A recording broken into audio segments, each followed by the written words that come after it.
So when I showed up in Baltimore a couple of days before July 1st, I mean, it still wasn't crystal clear to me that I could go, 2 days without sleeping, stand in an OR for 8 hours at a time, all those sorts of things. Now, that's one of the things, the sleep deprivation, because people always, obviously, I take a lot of flack because I don't sleep a lot, and the sleep deprivation.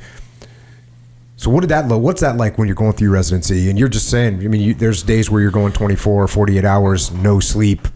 And how did that affect you? What did you think of that? What do you think looking back at it? What's your opinion of it now? Well, when I decided that I was going to go into surgery, I mean, I'm pretty insecure in general. Most people don't necessarily appreciate that on the outside, but always thinking, I don't know if I've got what it takes here. How do I figure it out? And so my whole MO in life is test the system hard. So when I was in medical school, still deciding this, I figured, well, every Thursday night, I'm going to pull an all-nighter in my room, standing up, not allow myself to eat, sleep, drink, pee, do anything.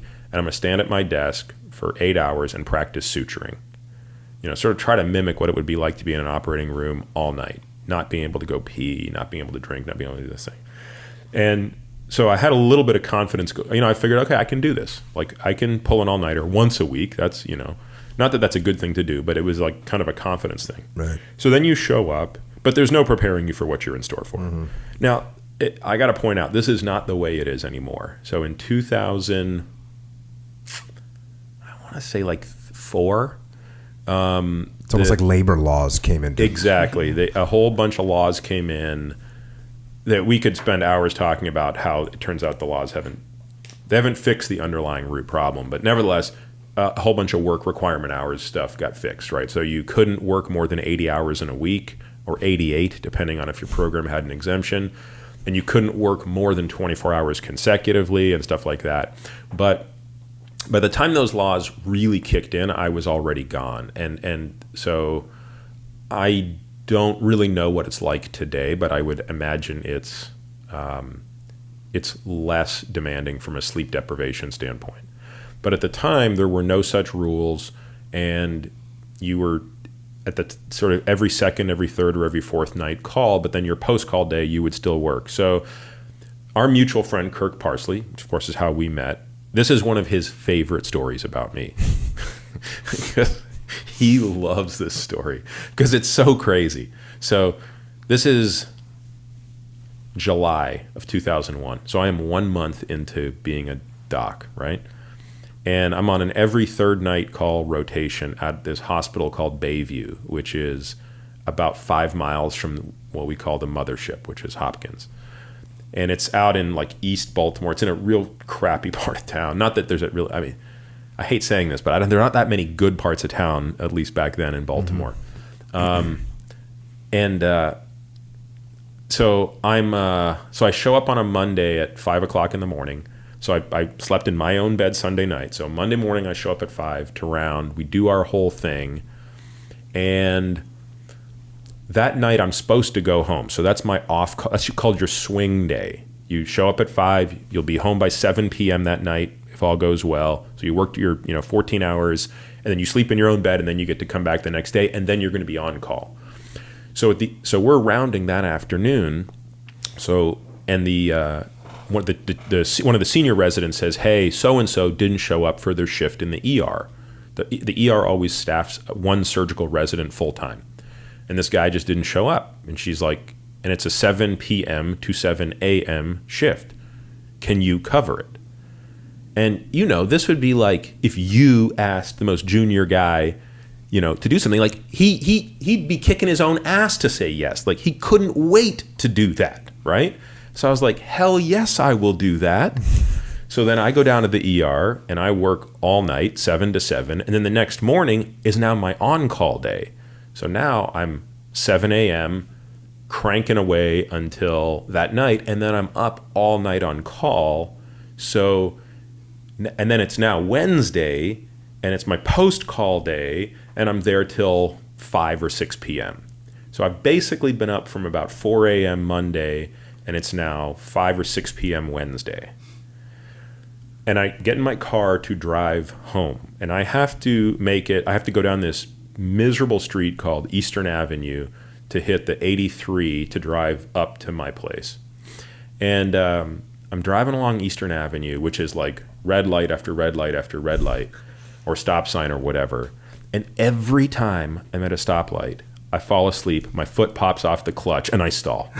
Like, I am so tired. I can't even, handle like the gradual, easing off the clutch and the gas just to move up and up and up. I can't do it. So finally, in one moment of lucid clarity, I'm like, you can't get on the freeway. You're going to die. So I was like, what's the solution? I was like, you got to get over and take a nap. So I pull over my car on the side of Eastern Avenue right in front of this park called Patterson Park, which at the time, I don't think I fully understood that was an open-air drug traffic market. So I got out, but here's the best part of the story. The logical thing to do would have been just stayed in the car and take a nap. But I was like, I haven't seen the sunlight in like days, and the sun is still out. Like, I'm going to go nap in the park. So I get out of the park. I'm in green scrubs that are covered in, blood stains because I was too dumb to not change. I go lay down in the park. I take my pager off and I clip it to my neck, and I set the alarm to like go off in 1 hour. So at like 7 p.m. it'll wake me up and I'll feel perfectly rested and I'll be able to drive home.